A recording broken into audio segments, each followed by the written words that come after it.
How are you? Thank you for coming and listening to episode 5 of the Petty Podcast. I'm sorry, I am losing my voice right now, so please excuse my gravelly voice. And I have tea, so I'm going to be drinking lots of tea on this episode.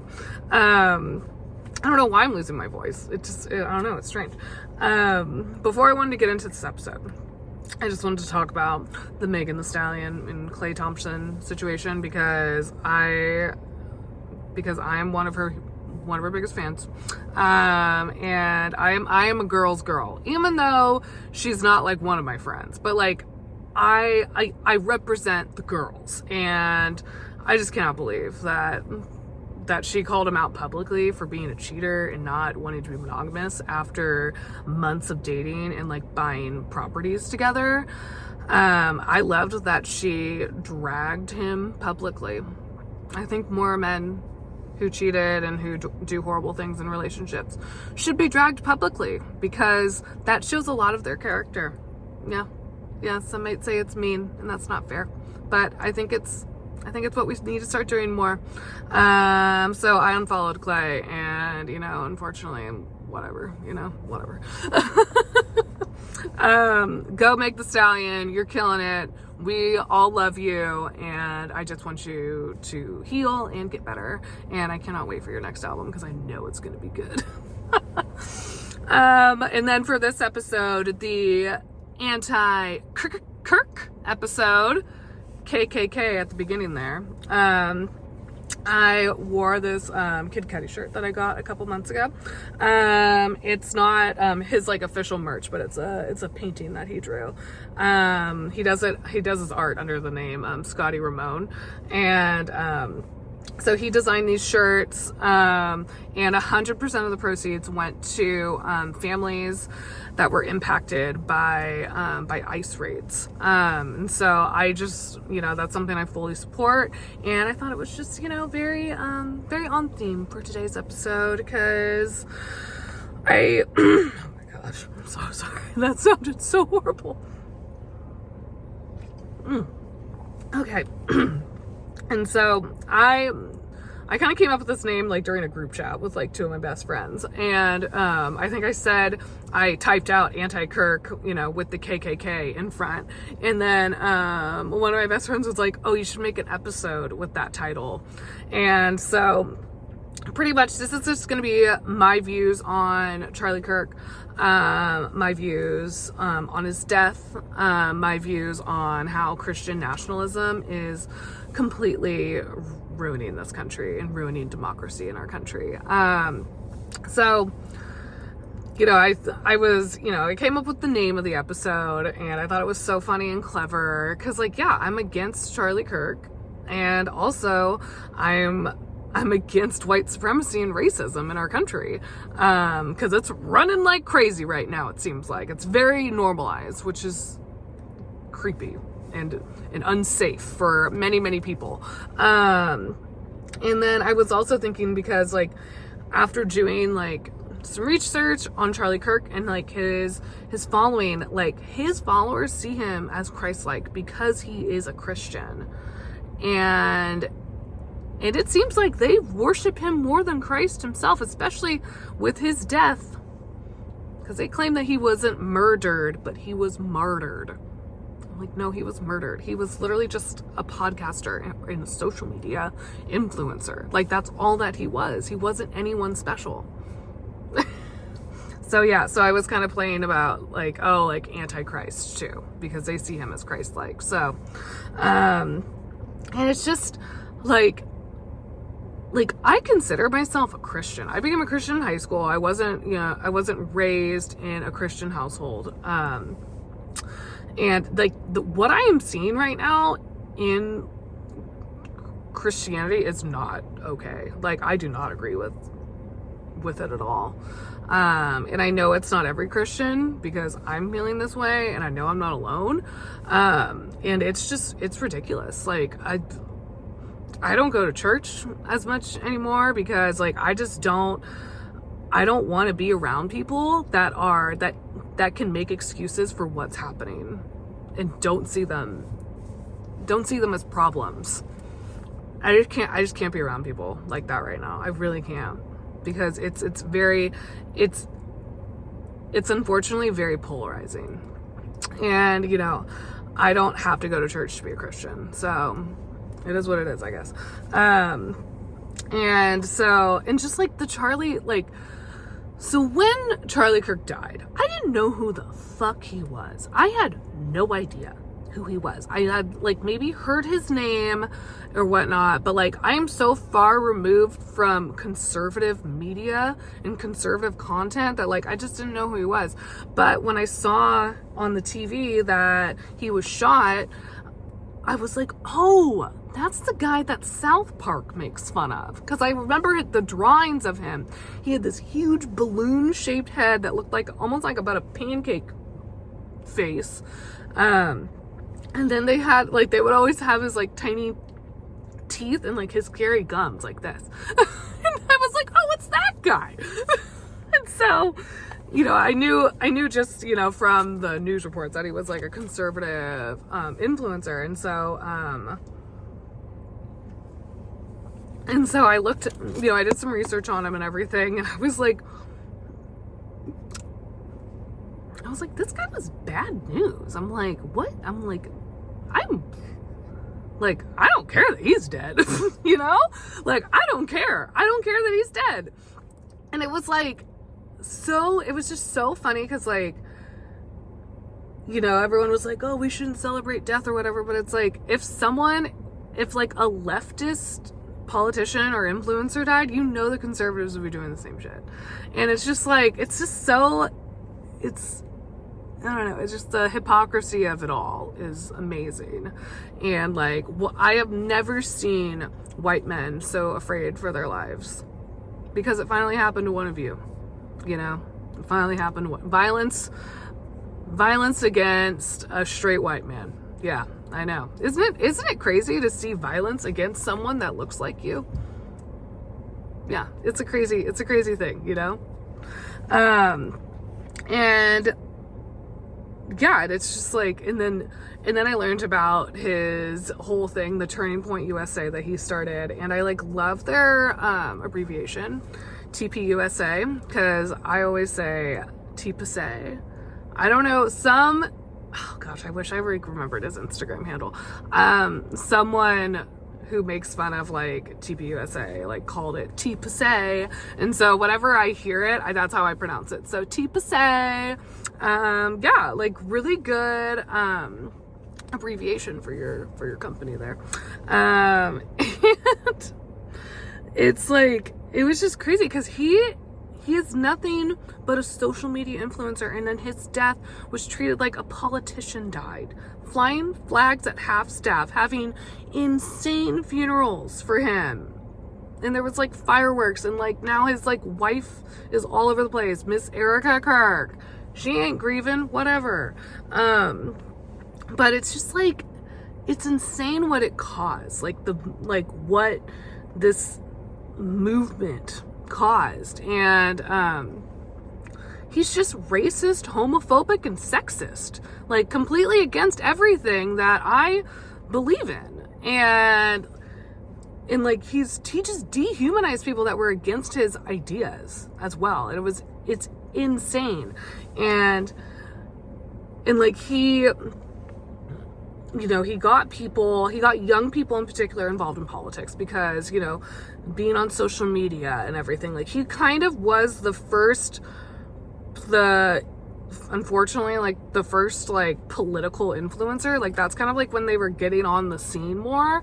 And so that's how we tapped into the young, you know, like young men, and young men started liking him. And he really, really tapped into young, insecure men who didn't see themselves in the political movements that were going on, like feminism and in gay rights and everything. They didn't see themselves in it, so they decided to follow this guy. You know, he was very charismatic, you know, all this stuff, and they got behind him because of that. And, you know, and Trump saw that, And Trump is a good businessman. He doesn't care about anything but his name and everything. And he saw how Charlie Kirk was able to get all these young people out to vote, and Trump got behind him and he used him for his votes.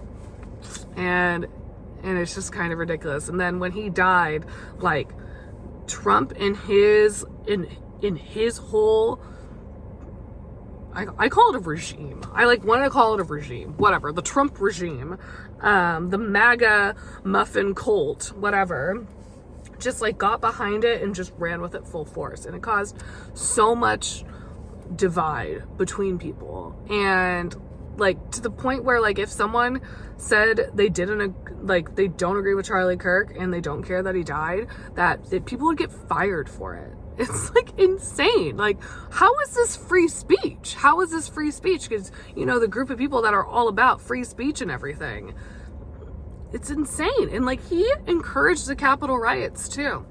He tweeted a tweet before the riots saying, hey, we got buses at these churches, you know, we're gonna bus up to the Capitol. And like, he was part of the organization of that, and how so many people were able to go to the Capitol and storm the Capitol building. And it's just insane, because it's like the people that were doing that like claim like that America is the greatest country on earth, so why would they do something like that? I just don't get it. I just don't get it. It's just it's so hypocritical. Like, it's just insane. And like, you know, they see that as like a heroic moment, those Capitol riots, you know, like, oh yeah, we're changing America, blah, blah, blah, little hunky-dory, like, what the hell? Oh my gosh, it was just like, yeah. And just like, the Capitol riots were influenced by Christian groups too. And it's like, shouldn't Christians represent the law and like respect the law of the land? Like, that was against the law. And they talk about, you know, the law of the land and how we should abide by the law of the land. I don't understand. So I fully don't understand it. And it just moving and like, you know, just talking about Christian nationalism, you know, Charlie Kirk really, he made that more of a popular thing to talk about online.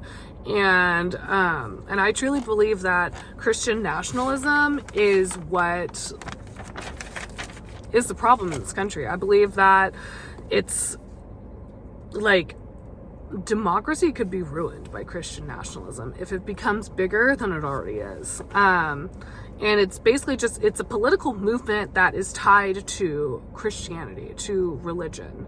And I think we all know in other parts of the world, like where that happens, those countries are not doing very well. And they obviously don't agree with the separation between church and state, because they believe that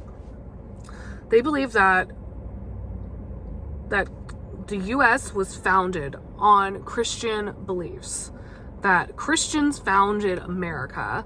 So, in that the laws in the Bible should align with the laws of the land, and that our laws should be based on biblical teachings. That is what they believe, and that is completely false. Like, our country was, you know, these white men came over and they colonized America. It used to be Native American land. So no, United States was not founded on Christian beliefs. And it was in the Constitution, it says, we the people. That was the first law of, like, you know, we were the first country to say we the people and have a constitution that was based around people's beliefs and not religious beliefs.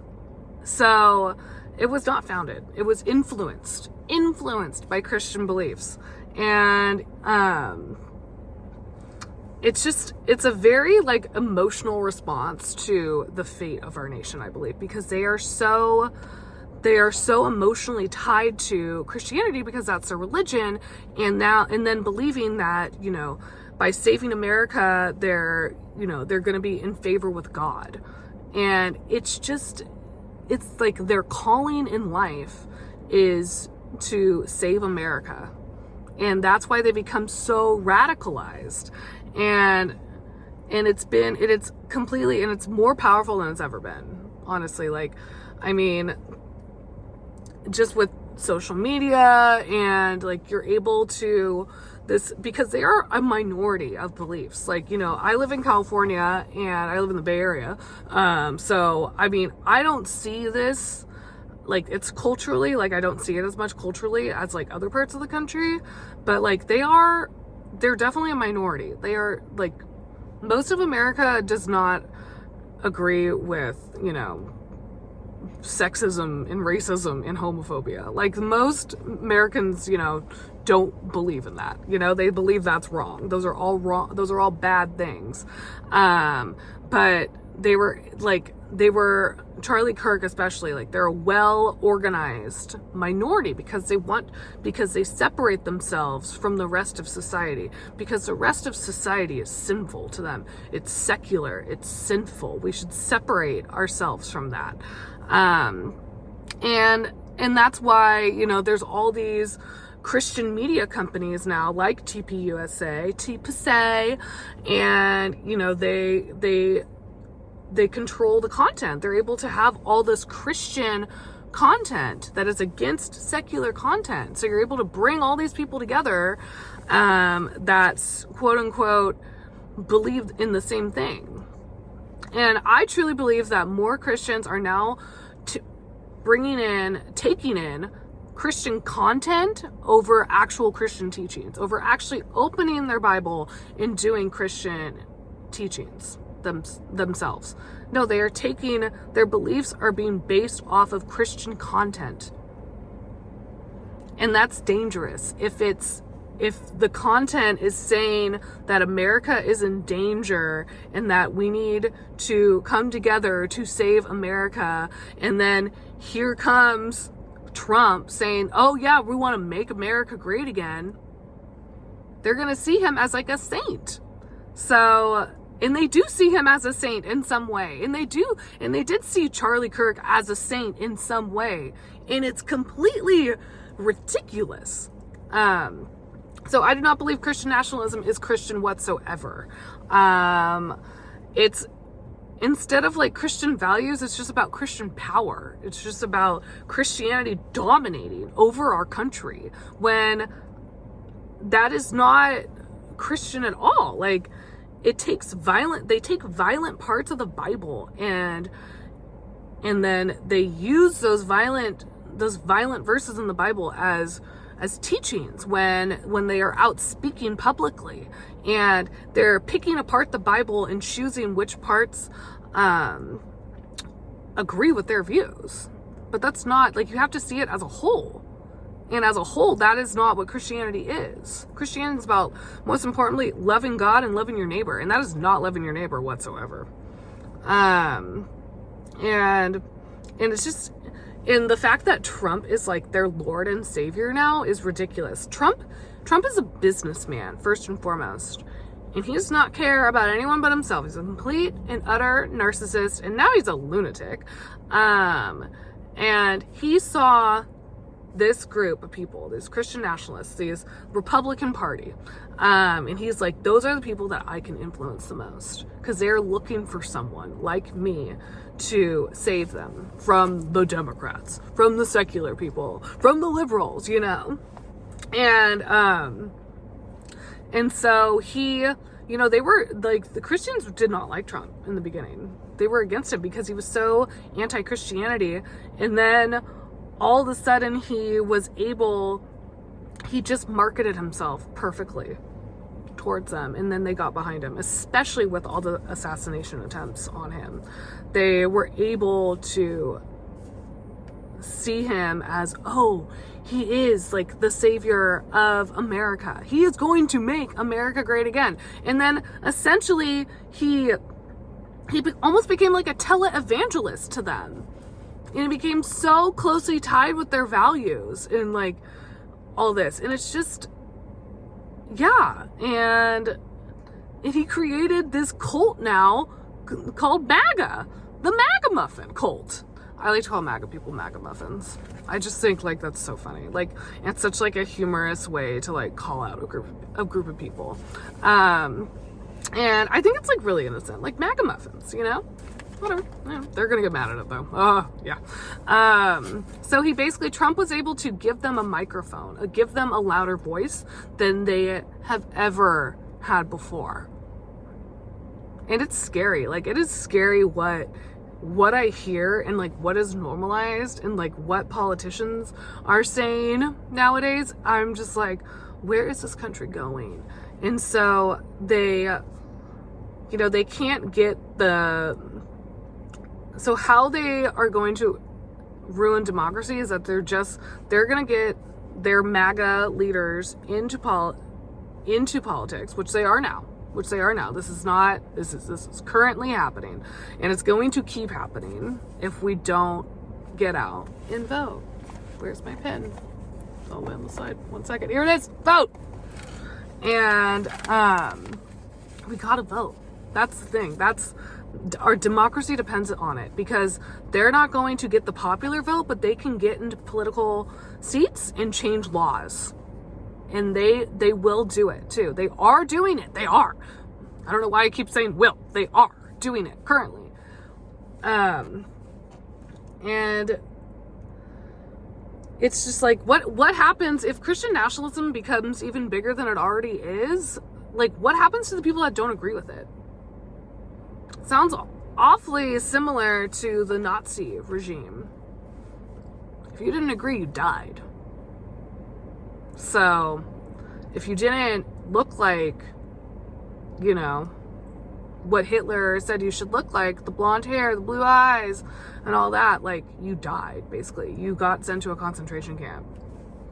So, like, what is something like that going to happen to America eventually? Like, I don't think it's as far-fetched as it used to be, because I just really hate how normalized fascism is now, and how we have given it such a platform to be more normalized than it has ever been in my entire life. And it's disgusting. It's absolutely disgusting. And it shouldn't be laughed about. It shouldn't, because I could see it. I could see the writing on the wall. It can get bigger than it already is. And so more people that look like me need to use their privilege to speak up for people, for minorities and people that are deeply affected by what's going on in office right now. We need to use our privilege for good, because we got it. I got privilege. I know I got privilege, you know, and I'm going to use it for good. So I'm going to use my voice and speak out against what's going on in America right now, because it is absolutely disgusting and it pisses me off what's going on. And it's like, if you're not loud about it, then you're complacent with it. And that's an issue as well.